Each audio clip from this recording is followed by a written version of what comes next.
be an interesting one. I think one thing that's interesting to me about this West Ham Wolves game is both of these teams are actually also playing game week 31. So when we call out Alonso there, he's not playing game week 31. So, it might be a game like this where they're both playing that I'll be looking at. Is there someone in West Ham to get in? Is Snoddy the guy? Is it your lad Bowen? Do you think you can do Wolves, Pellers? You need a win here. I think we can, mate. Yeah, just based on the recent performances, really. Since the Liverpool game, I'm sure a lot of people would have saw that game because it was like the Monday night football. I think we are looking more and more consistent. We haven't had that the whole season. We started the season pretty well. Then we obviously lost it. Pellegrini, the real Pellegrini, obviously failed, to get that consistency in our team. But now we're playing with this extra pace up front. You called that early in the season as well, Jimmy. You're saying we're just lacking that pace. But this Bowen lad has really, really changed that midfield. And he's also allowing Haller, the Hammer, and Antonio to play up front together. So Haller all season has been dying for someone to support him up front. Now that he's got that, he's looking like a different player. So my two call-outs in terms of FPL, I'll be saying Haller, the Hammer, and Bowen. I think they're going to only get stronger and stronger as they get to know each other a bit better. But Bowen, if I had to shout out anyone, it'd be Bowen. I can see us doing Wolves, at home, and I haven't felt that optimistic most of the season, but I'm quietly confident. It's going to be a tough game. Wolves are a tough opposition, and going back to that, that chase for the fourth spot, Wolves are going to be pulling out all the stops with Jimenez, with Jota, Neto, Traore. They're still, they're a dangerous team. So it's going to be a close one. I think West Ham could nick it. I think it will be a 2-1 to West Ham. Yeah, I mean, absolutely, Wolves are a dangerous team, but I would not bet against you doing this and beating Wolves. I think the one thing to remember with Wolves is they do have a lot of European games. They've got the Europa League. They've probably played more games than anybody this season, I think, because they had to qualify for that as well, right? And whilst they do all those exploits and they're winning in the Europa Cup, and then they're coming back and they're struggling to beat Brighton at home in a 0-0, just beat Spurs 3-2, didn't they, away? And the Spurs team that are not necessarily in the best spot at the moment, but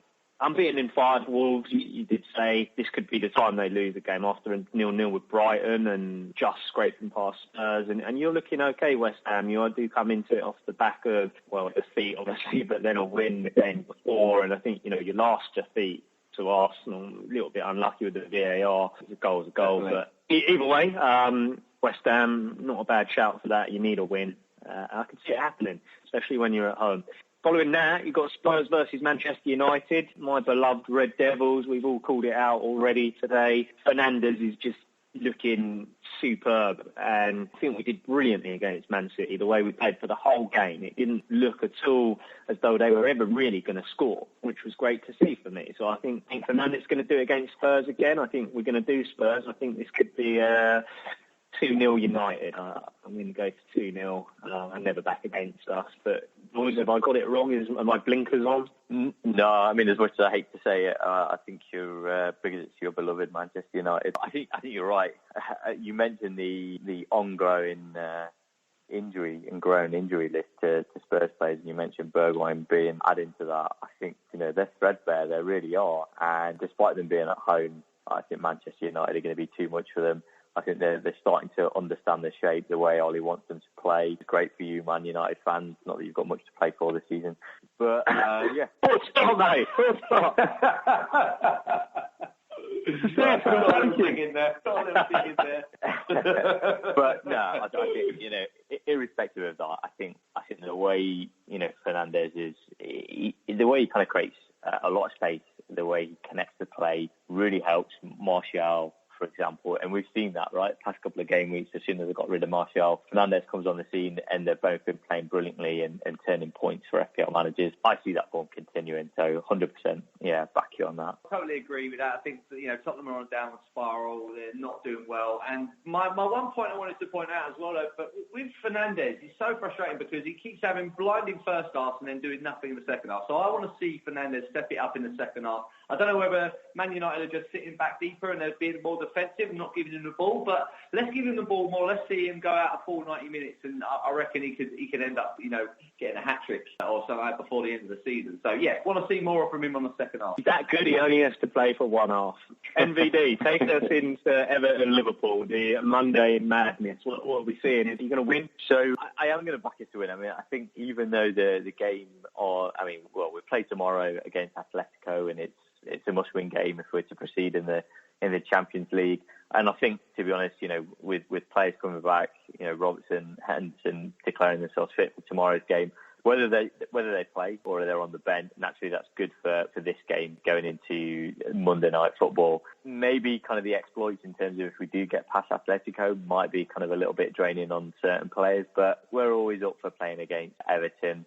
And, we don't want them to be that other team that's ruined our record this season in terms of defeat. So I do back Liverpool to win. I don't think it's going to be a massively high-scoring game. I know Everton has started to look a threat, but actually, on the face of the last game, Chelsea absolutely smashed them. I reckon this is going to be a 2-0 Liverpool, and I'm actually going for a Mane double. Mane double. I'd like that. That would certainly have me singing. Excellent stuff. Thanks, NVD. So there you go, listeners. That is Gameweek 30 in a rather large nutshell. Leaves only one thing. Captain Contenders. Moment that can make or break your week. Where are we looking this week? Pellers, who is your choice for captain? Gameweek 30. So I'm split. I really want to go for a West Ham player. I'm going to go for Bowen. I'm going to go all in, all eggs in one basket. Wow. Jarrod Bowen, come on, you Irons, get in. We need to win. We're desperate for points, and it's going to go down to the last day of the season. And this sort of game at home, you need to try and take what you can. Wolves, on the other hand, haven't lost many games. They've only lost 6 games all season. They're hard to beat, but I say Jarrod Bowen, he's the man. Jarrod Bowen, you heard it here first. That is a big call. That is a Makita scale call. Who will know? NVD. Anything from you that is a little bit more sensible than Bowen? I mean, it's a great shout, and unless you want to back Nikita for against Brighton, then no, I think the sensible choice, as I just called out, is, I don't know, for some reason I'm just backing Mane. I mean, I'm sure it'll blow up in my face, but I'm backing him, and I'm backing him big for the game against Everton. Obviously, he was out injured. He's come back. He's scoring. He's assisting. He just kind of looks a little bit, pissed off, and obviously, I think he just wants to wrap the league up and go on holiday. So he'll do the business. Yeah, that's not a bad shout at all. I could see Mane turning it on. I think the one I've got to say here is there's not that many games that look dead certs this week. I don't know. Man City Burnley does interest me a little bit. I think De Bruyne, if he comes in and he's in the team, reckon he could do it against Burnley. I think the only other one is Fernandes against Spurs. So I'm gonna go with Fernandes. I'm going with my man. He's gonna do it against Spurs. Other ones to look at are De Bruyne, though. So I'm going for both. So there you have it. I just can't pick. I'm going to De Bruyne. Not Nikita. Nikita, you're gone. If he doesn't do it against Brighton, he's out. He's out. He was just a quarantine, a one-man quarantine team. He was just for 1 week only. Yeah, he was in there 1 week and he didn't do it. That's the story. But he could still do it against Man City. Fingers crossed. Okay, lads, what a fantastic week that's been then. I think very difficult not being in the studio with the old virus ticking around, but lovely to speak to you, lads. Listeners, hopefully you've taken some expert advice from everybody. If you want to get in touch with us, drop us an email. We'd love to get one of your ramblings on the air. Pellers, what's the email address? It is leftinthechangingroom@gmail.com. It sure is. And we're also on Twitter @LeftBackFPL. You can find us on Reddit @LeftBackFPL. But my listeners, thank you for tuning in.